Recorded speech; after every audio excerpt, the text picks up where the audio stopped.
berangkat dari sinopsis terkait dengan ketergantungan fiskal daerah, sementara di sisi lain konsumsi sumber dayanya tersedia. Oleh karena sebab itu, maka saya tidak pernah melihat semangat pertanyaan ini untuk mengorek bagaimana supaya mencapai pendapatan, tapi bagaimana mengurangi ketergantungan fiskal dari pembangunan. Kalau itu moderator, ya saya hanya menjawab, masukkan investasi agar orang perekonomian bergairah, bisa kita tarik pajak. Sebab kalau kita akan menekan pajak ke masyarakat untuk mengurangi ketergantungan, maka itu bahaya. Itu bahaya, tidak canggih. Oleh karena sebab itu, maka kalau kita membawa potensi, kita membawa investasi, maka kita harus mendorong iklim usaha yang baik di sini, dan kemudian kita memastikan bahwa kita punya potensi investasi yang representatif untuk calon, dan kemudian kita bisa memastikan bahwa kita menggaransi urusan perizinan bukan menjadi persoalan. Kita memastikan juga bahwa dia akan aman berinvestasi.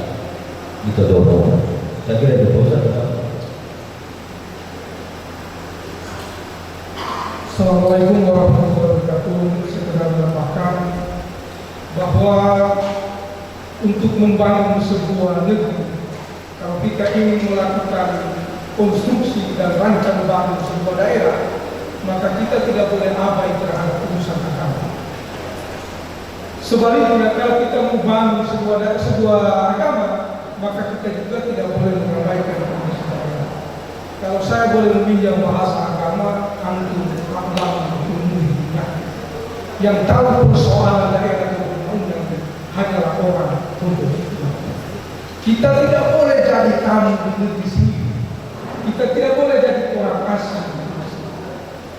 Oleh karena itu, kalau kita ingin jadi tuan di negeri sendiri, maka kita harus paham ada 183.991 jiwa yang menghuni bumi yang sangat cantik ini.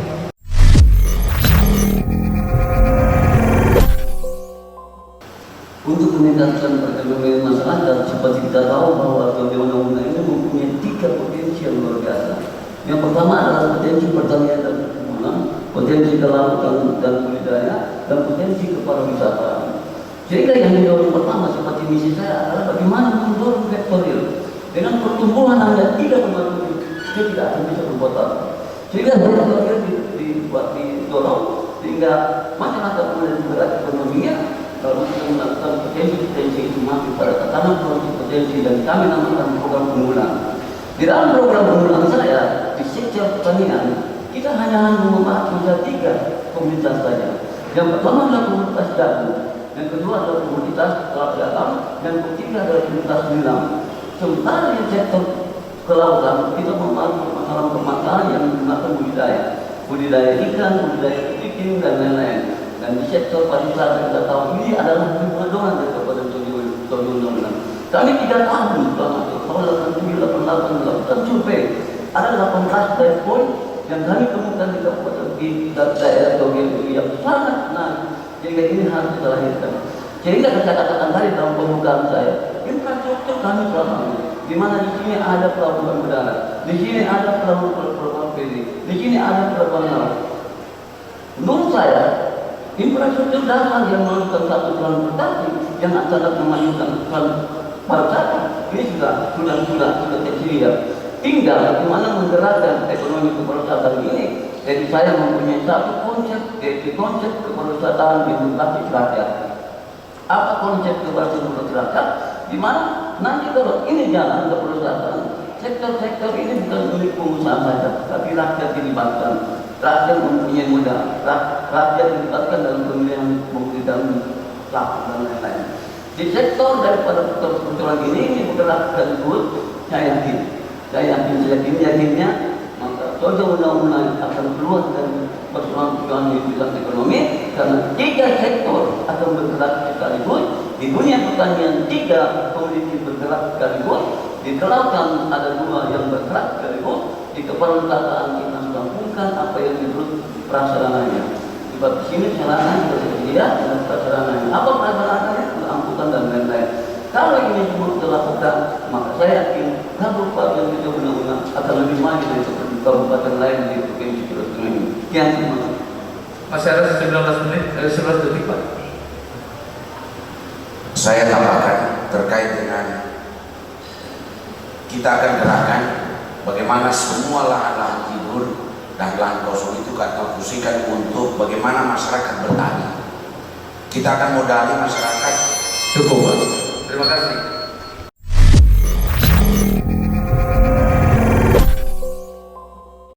Tentunya kalau kita bicara untuk meningkatkan kesejahteraan daripada masyarakat, ada yang 3 poin tadi saya sudah sampaikan. Yang pertama adalah harus kita tingkatkan pertumbuhan ekonomi yang hari ini sudah mencapai 50%. Kemudian tingkat kemiskinan juga harus diturunkan. Kemudian tingkat pengangguran juga dari 2,7 ini harus kita turunkan lagi. Tentunya kita bersama bahwa Kabupaten Tojo Uno ini yang Bapak sampaikan tadi adalah merupakan daerah potensi. Sesuai dengan visi-misi kami, yang pertama potensi akan pertanian perkebunan, kemudian yang kedua masalah pariwisata, yang ketiga adalah masalah kelautan perikanan. Di sektor daripada pertanian ini kita sudah bisa membuktikan bahwa sejak tahun 2017 kami Tojo Uno sudah mengekspor jagung. Yang kami lakukan ini adalah untuk memacu bagaimana agar supaya pertanian ini kita lebih prioritaskan. Kenapa? Karena masyarakat Kabupaten Tojo Uno ini secara keseluruhan masyarakat petani perkebun itu kurang lebih 75% petani.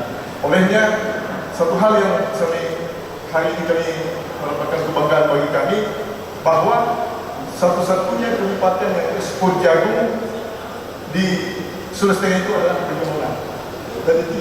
Dari 34 provinsi ekspor jagung itu hanya 4 provinsi.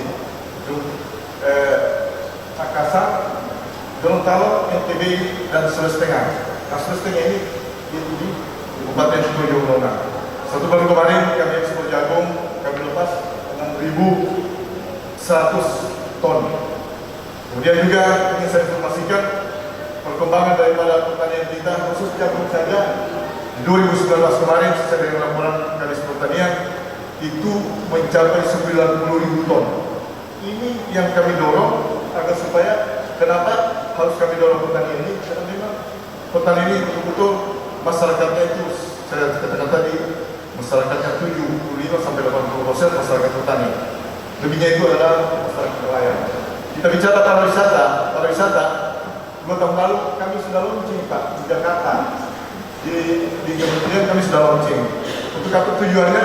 Tidak lain agar supaya pariwisata ini merupakan di Sulawesi Tengah ini adalah jadikan ikon merupakan itu dari Sulawesi Tengah, yaitu pariwisata yang ada di Tojo Uno yang kita kenal dengan Togian. Oke, baik, cukup. Terima kasih Pak.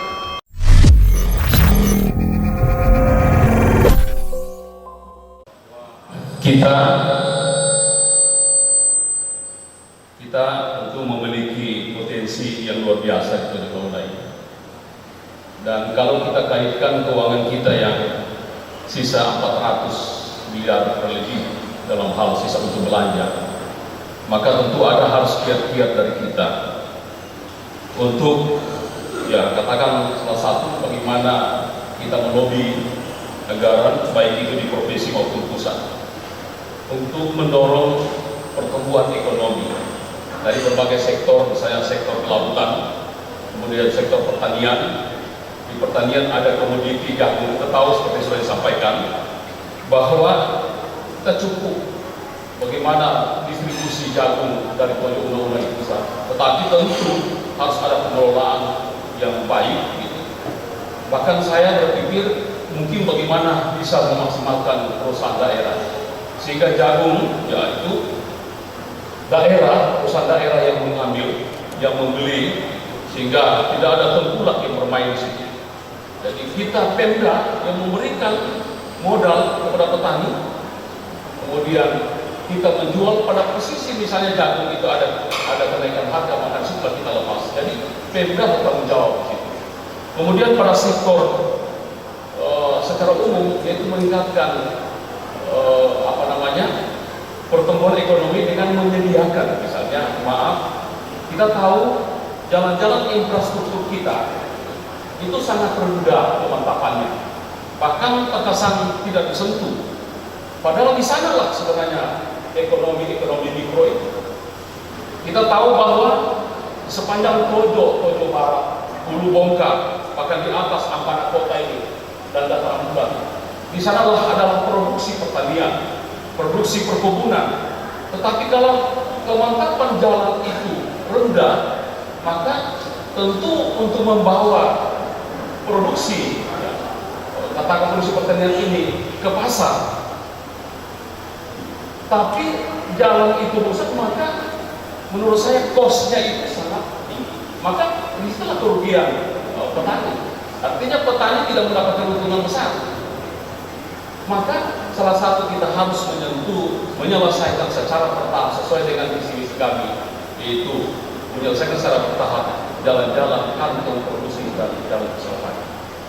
Kalau pariwisata, saya kira insya Allah ke depan salah satu juga kita ingin meraih pariwisata berbasis rumah tangga dan homestay. Mungkin kita ada potensi di kampung-kampung atau di desa-desa. Terima kasih.